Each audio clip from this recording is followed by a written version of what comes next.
हजरत खुबाब गरीब आदमी थे। ओवर टाइम लगाने के लिए आस बिन वाइल बड़ा पक्का मुशरिक पास गए, उसके साथ मामला तय हो गए। फरमाते मैंने मजदूरी की और मैं थक गया काम कर कर। और जब मजदूरी मिलने का वक्त होता है तो मजदूर ने बड़ी बड़ी मनसूबाबंदी की हुई होती है कि बच्चे को कपड़े लेके देने हैं, छोटी बेटी को बैग लेकर देना है, और जो बेटी ब्याह दी है उसको तोहफा भेजना है। बड़ी उसकी मनसूबाबंदी होती है। वो कमेटी बंदा साल पूरा इंतजार करता है, और कमेटी वाला अगर कहे ना 10,000 कम ले लो, बंदा कहता है यार तेरी मेहरबानी, मैंने तो सारे पैसों का बैलेंस किया हुआ, बड़ी मैंने इंतजार किया है कि ये दिन कब आएगा, और तू मुझे कह रहा थोड़े कम ले लो। और बड़ा बंदे का शिद्दत भरा इंतजार होता है। आते हैं तो चाहे वो 1 घंटा ही खुशी रहे, लेकिन वो रहती। कहते मैंने मेहनत की, मैं थक गया, मजदूरी की, वजूद मेरा चकनाचूर हो गया।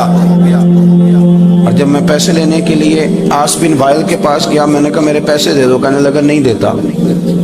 सुनो क्यों नहीं देता? उसने कहा मैंने नहीं देने पैसे। कहते मैंने कहा यार मैंने मजदूरी की है, मेरे बच्चे इंतजार कर रहे हैं, और कितने दिन लगा के मैंने तेरा काम खत्म किया, मेरे पैसे दे। हज़रत खुबाब कहते हैं वो मैंने इसरार किया तो कहने लगा मेरी एक शर्त है, उस शर्त पे पैसे दूंगा। वो क्या? कहने लगा तू नबी पाक का कलमा पढ़ना छोड़ दे। हजरत खुबाब रदी अल्लाह ताला अन्हु फरमाते मैंने उसे कहा कि अगर मैं तेरी बात ना मानूं, तो कहने लगा मैं पैसे नहीं दूंगा। हजरत खुबाब फरमाते मुझे अल्लाह की इज्जत की कसम, मुझे उसकी बात का दुख भी कोई नहीं हुआ। अल्लाह करे मैं आपको समझा सकूं कि मैं क्या कह रहा हूं। और यार बंदे का दिल टूट जाता है, इंसान कमजोर पड़ जाता है, मायूसी होती है। लेकिन फरमाते हैं मुझे कोई मायूसी, कोई परेशानी, कोई तकलीफ। और शारहीन ने लिखा है कि वो फरमाते हैं मैं वापस आया तो एक सहाबी मुझे कहने लगे 2 मिनट के लिए क्या ही देना था, पैसे तो ले लेते, इस्लाम हिकमत का भी तो सबक देता है ना। और मैंने कहा छोड़ो, 4 पैसों के लिए मैं 2 मिनट के लिए भी मदीने वाले रसूल का इनकार नहीं कर सकता, 2 मिनट के लिए भी इनकार नहीं कर सकता। पैसों का क्या है, अल्लाह फिर अता कर देगा। हज़रत सुहैब बिन सन्नान रूमी हुजूर के सहाबी हैं, रूम से मक्के आए थे और बड़ी मुशक्कत करके माल कमाया। बहुत सारे लोग मेहनत करके भी कमाते हैं, चले कुछ लोग गलत तरीके से भी पैसा जमा करते हैं, लेकिन एक बहुत बड़ी तादाद उन लोगों की जो मुशक्कत भी करते हैं। और मैं कई ऐसे लोगों को जानता हूँ जो बड़े मालदार हैं पर सवेरे अपने मजदूरों से पहले उठते हैं, जाके ड्यूटी करते हैं, काम काज करते हैं, करना पड़ता है। और वो कहते हैं ना पहुंचे तो मजदूर काम ही नहीं करते। ये सारे काम वो करते हैं, मुशक्कत के साथ आगे जाते हैं। और फिर उनको ना वो जो आशियाना उन्होंने बनाया होता है, और आदमी छोटे लेवल से ऊपर जाए तो उसमें जो कि हर चीज खुद मैनेज की होती, उसे बड़ा प्यार हो जाता है अपने आशियाने से। उसको दस्ते थे कि मैंने यार एक गरीब आदमी थी, मेहनत की, जद्दोजहद की, मक्के आके माल कमाया, इंडस्ट्री समझने लगाई। कुछ उन्होंने ना जी बागात भी खरीद लिए, कुछ नखलिस्तान भी उनके हो गए, मालधार हो गए। उधर से ना नबी पाक अलैहिस्सलाम ने हिजरत का इशारा दे दिया। कुछ सहाबा तो पहले हबशा चले गए थे और बाकियों को लेके सरकार मदीने चले गए। अब मक्का शरीफ में रहना दुरुस्त ही ना रहा मुसलमानों के लिए। आप बड़ी तवज्जो से इस बात को समझिए कि हजरत सुहैब एक मालदार आदमी, और मालदार बंदे का कारोबार छोड़ के, इंडस्ट्री छोड़ के, इलाका छोड़ के हिजरत करना, ये एक बड़ा कठिन मसला है। हजरत सुहैब इब्ने सन्नान रज़ी अल्लाह ताला उन्होंने चंद दिनों के अंदर अंदर सारा कुछ समेटा।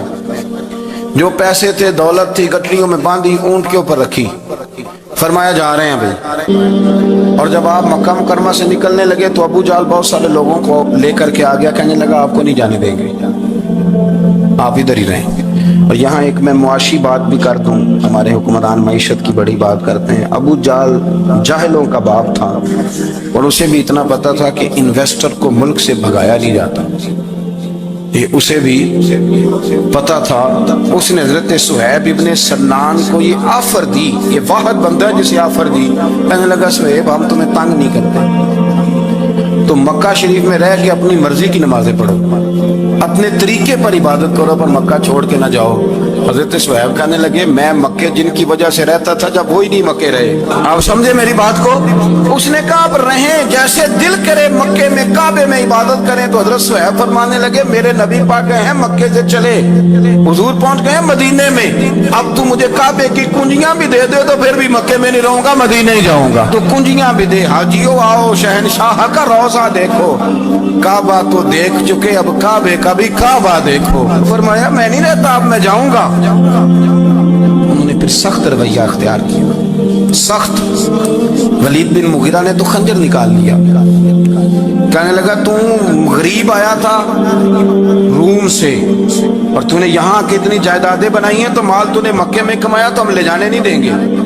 تو حضرت شعیب کہنے لگے خنجر تو پیچھے کر، کیا چاہیے تجھے؟ انہوں نے کہا جی یہ جو مال آپ نے کمایا ہے نا یہ مکہ شریف میں رہ کر کے کمایا ہے، ہم لے جانے نہیں دیں گے۔ تو حضرت شعیب فرمانے لگے مال کی میری نظر میں اوقات بھی کوئی نہیں، تم سارے کے سارے پیسے رکھو پر مجھے کوئی مدینے جانے سے روک نہیں سکتا، سارے پیسے۔ اللہ کرے آپ کو سمجھ آئے۔ آج تو لوگ تھوڑا سا وہ 1-1.5-2 لاکھ روپیہ لگتا ہے حاضری دے کے حرم شریف کی آ جاتے ہیں، اس کے باوجود وہ کہتے ہیں کیا بات ہے، میری بڑی شان ہے۔ لیکن دیکھو مدینے جانے کی قیمت کتنی تھی، سارا ہی مال دے آئے، سارا ہی مال، اور ہر شے دے دی، حتیٰ کہ اونٹ سے کجاوا بھی اتار لیا ابو جہل، کجاوا بھی اتار لیا۔ کجاوے کے بغیر اونٹ کا سفر بڑا مشکل ہوتا تھا، عرب کے اندر پسینہ بڑا سخت آتا تھا، تحمل والے لوگ ہوتے تھے، اذیت ہوتی تھی، لیکن بغیر کجاوے کے سفر کر کے جب مدینے پہنچے نا تو نبی پاک صلی اللہ علیہ وسلم نے فرمایا صہیب تو جو تجارت کر کے آیا نا، جو کاروبار تو آج کر کے آیا ہے، یہ کاروبار سمجھنا نا کہ میں بڑی قیمت ادا کر کے آیا ہوں، فرمایا تو نے مال تھوڑا خرچ کیا ہے پر اللہ کو بھی راضی کر لیا، اللہ کے رسول کو بھی راضی کر لیا، یہ نہ سمجھنا کہ میں نے بڑے پیسے۔ رسول کائنات صلی اللہ علیہ وسلم نے فرمایا صہیب آج جو تجارت کی ہے بڑی نفع والی کی ہے، پیسے تھوڑے لگائے ہیں اور رب رسول کو راضی کر لیا ہے، تھوڑے پیسے۔ تو صحابہ کرام نے نا وہ کمٹمنٹ تھی ان کی دین کے ساتھ کہ کوئی چیز انہیں پیچھے ہٹا سکتی۔ وہ حضرت نظام الدین اولیاء محبوب الہی رحمت اللہ علیہ نے نا اپنے جوتے کسی کو تحفے میں دے دیے، تو خواجہ میر خسرو نے 2 لاکھ روپے کے خرید لیے۔ میرے مرشد کے جوتے ہیں نا 2 لاکھ کے خرید لیے، اور خرید کے نا چلیں کسی نے فتویٰ لگانا ہو تو لگائے، پر ہم کیا کریں طریقت کے لوگ ہیں نا، باتیں کرنی پڑتی ہے۔ امامہ شریف کے اندر جوتے رکھ لیے، ٹوپی کے اوپر ایک جوتا ادھر رکھا ایک ادھر رکھا، اور اوپر پگڑی باندھ لی، اوپر پگڑی شہر تیرے دے ٹکڑے منگ ساں تے تیرے کتیاں دے پیر چومے ساں، اوپر پگڑی باندھ لی۔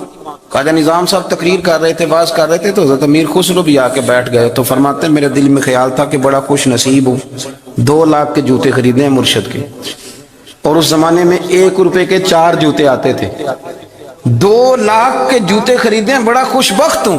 تو خواجہ صاحب تقریر کرتے کرتے میری طرف منہ کر کہنے لگے امیر خسرو جتنا تیرا میرا پیار ہے نا تو نے کو قیمت نہیں ڈالی، ویسے تو کو ساڈا مول نہیں پایا، بس 2 لاکھ اتنا تیرا میرا پیار ہے۔ اب آپ کو میں کیسے سمجھاؤں کہ یہ بھی ایک مزہ ہے، یہ بھی ایک وادی ہے، اور یہ بھی ایک کیفیت ہے، جو اتر جاتا ہے وہ اس کو تھوڑا سا سمجھ جاتا ہے کہ تو ساڈا کو مول نہیں پایا بے لیا 2 لاکھ۔ حضرت امیر خسرو رو پڑے، کہنے لگے حضور میں بھکاری سا بندہ ہوں، جیب میں تھے ہی 2 لاکھ، غریب سا آدمی ہوں، تھے ہی 2، سونے زیادہ ہوتے تو میں زیادہ پیش کرتا۔